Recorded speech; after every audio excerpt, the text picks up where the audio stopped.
Do any of you remember when the M in MTV stood for music television?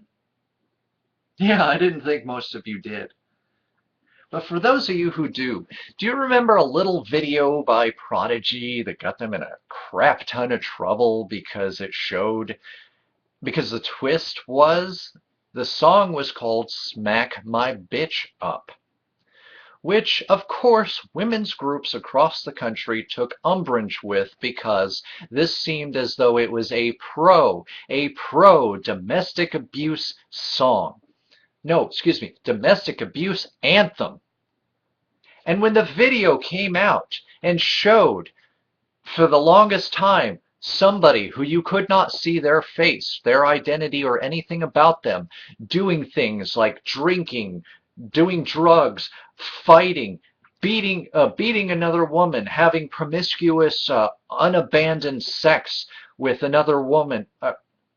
Damn it, with a woman. And then at the very end, the character we've been following throughout the entirety of all of this debauchery, it's revealed that it's a woman who's doing all the things in the song, who's doing all the things in the video. People lost their damn minds. And MTV, being the pussies that they are, pulled the video and had to explain the controversy, and we started to have a dialogue.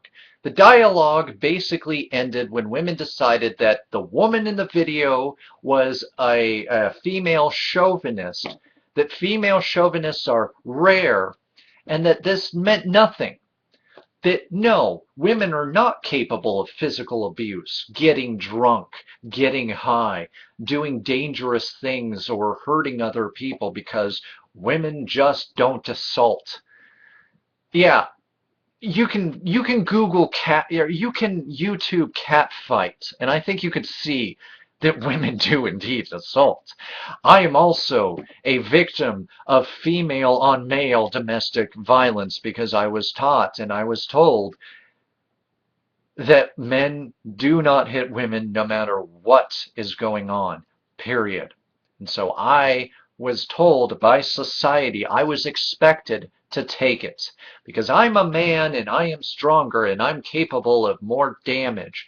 So she is allowed to just do what she wants. And you know what? We're not supposed to feel bad for men who get abused by women because it serves those nasty, dirty, sexist men right.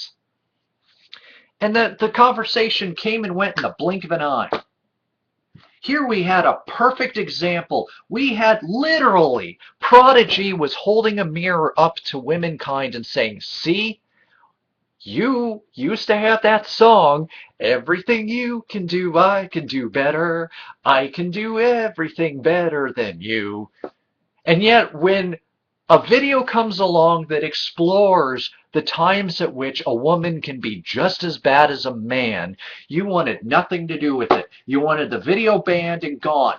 You got your wish. You wanted this conversation done and over with because men deserve anything they get.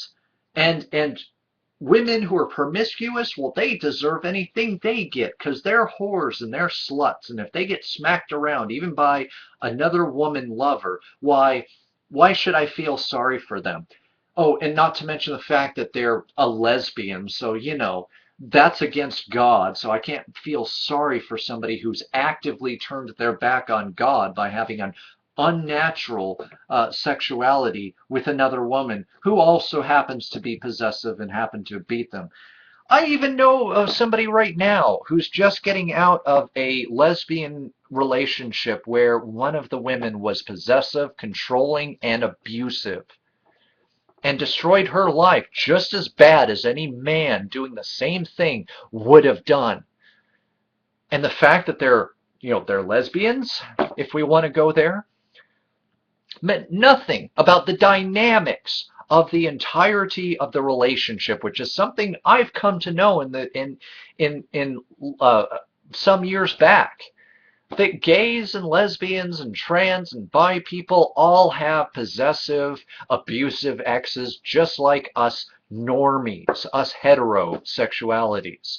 They all have, you know, clingy exes, they have psycho exes, possessive exes, jealous exes, and so on and so forth.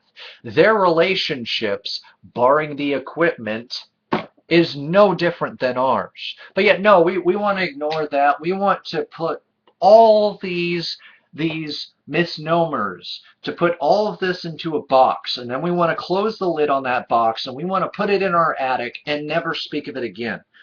I can't believe that we let this conversation die. And I can't believe that Pop Prodigy did something right for once. And nobody wants to talk about it. Everybody wants to sweep it under the rug and pretend that video never happened, and pretend that those situations could never happen in real life.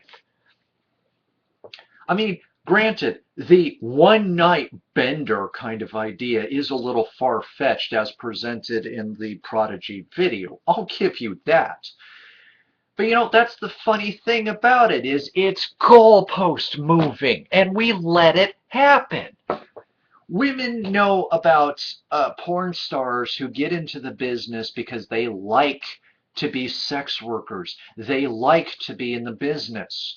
They are not people who've been molested, touched, raped, or hurt in any ways that would cause them to want to seek out a profession in which they act out their trauma.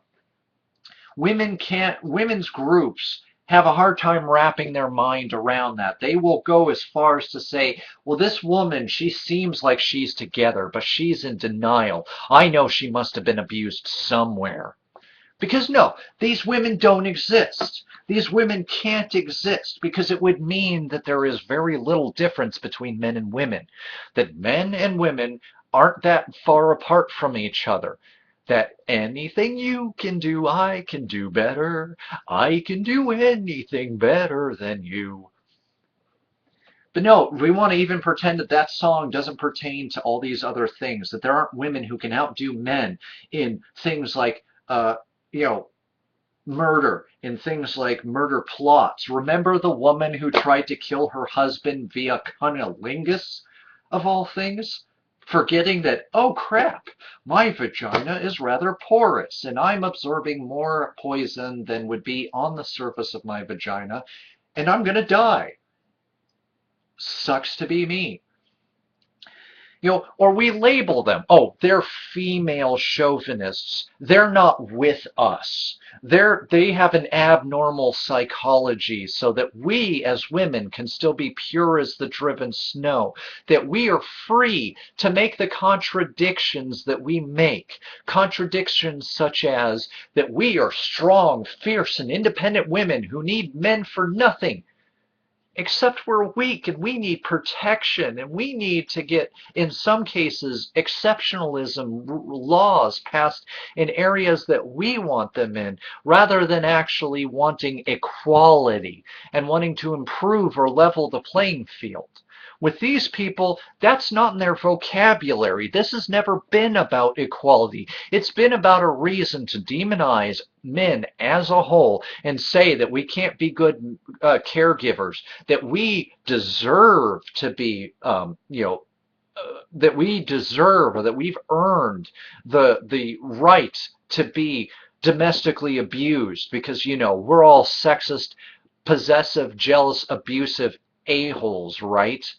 That you know, that we need to be in jail because for twice or sometimes three times as long as women for the same crime, because we're strong, we can handle it. Never mind the prison rape or all that other crap that's going on there.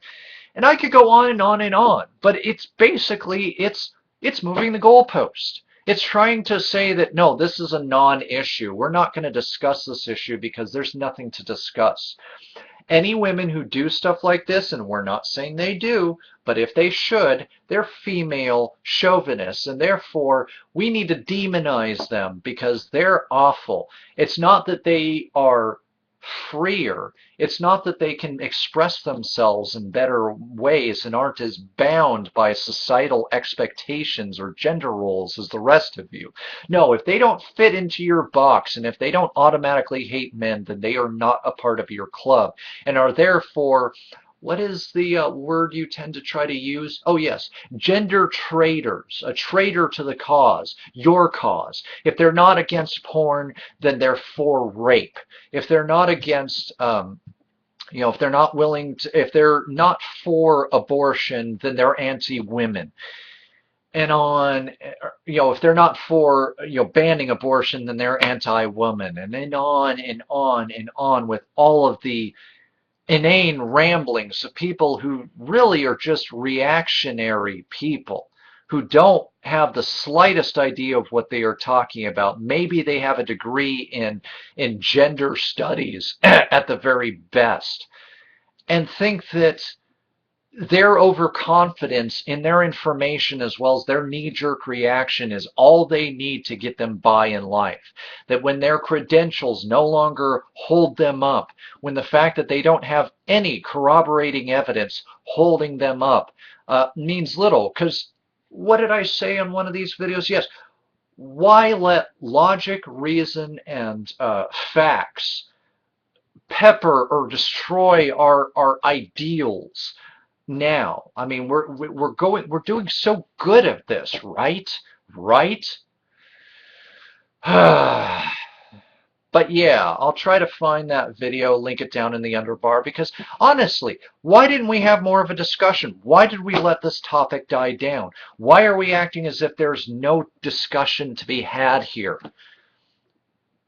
And why is it that Prodigy was probably so far ahead of its time that it's ridiculous on some things here?